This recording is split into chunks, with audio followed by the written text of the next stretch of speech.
What you're witnessing is the birth of a bioreactor.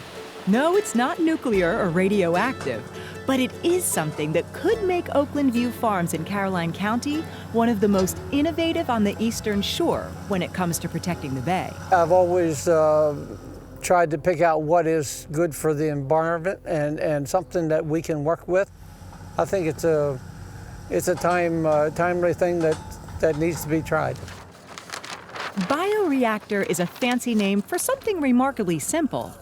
It will use wood chips decaying underground to filter runoff, a man-made replica of a natural process. It's mimicking natural systems and the way that natural systems process nitrogen, and we're just kind of enhancing it and creating our own little swimming pool of wood chips.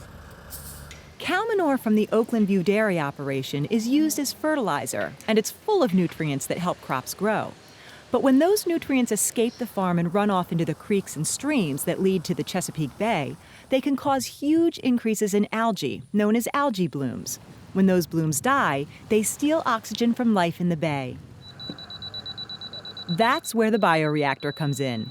It will filter nutrient runoff from the farm before it flows into the nearby Tuckahoe Creek, the Choptank River, and eventually the bay. This is our major conduit for runoff water from our dairy yard.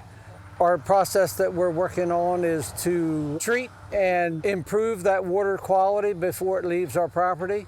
To understand why there's such a challenge with runoff here, you have to understand the farm's history. Today, Dick Edwards and his son-in-law run one of the largest dairy operations in the county. But decades ago, this land was too wet to farm. The history of this farm goes back well over 60 years to when Mr. Edwards' father farmed this land. And the nature of these soils are that they need artificial drainage to be farmable. So they've installed field tiles to remove subsurface water, and they've also installed ditches to carry water away from the farm. A drainage system that was considered cutting edge back in the 1950s has created a problem that today this team of experts is hoping to solve. Everything that's happening in this operation basically is running down to that corner of the farm where we're working, and that's where it's leaving the farm. But hopefully for not much longer. This project has been years in the making, and it took cooperation between government agencies, environmental groups, and, of course, Oakland View Farms to get it off the ground. Farmers buy into this without hesitation. We are like partners to them. They look to us for the assistance to meet all the new regulations that come down the road as far as environment goes. The bioreactor will be put to the test when it rains. Water will flow from the farm and through the wood chips underground. A dam inside the bioreactor will keep the water level inside at about 2 feet.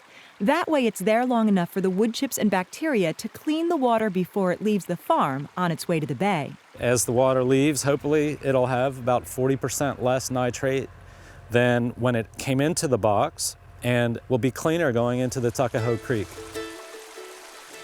Bioreactors have been used in the Midwest for the past decade, but this one is a first for Maryland. A hole in the ground with a bunch of hungry wood chips could be the runoff remedy for the next generation of farmers. There's about 2 acres of land that will be used. That's a small price to give up if it will accomplish as much as research is saying it will.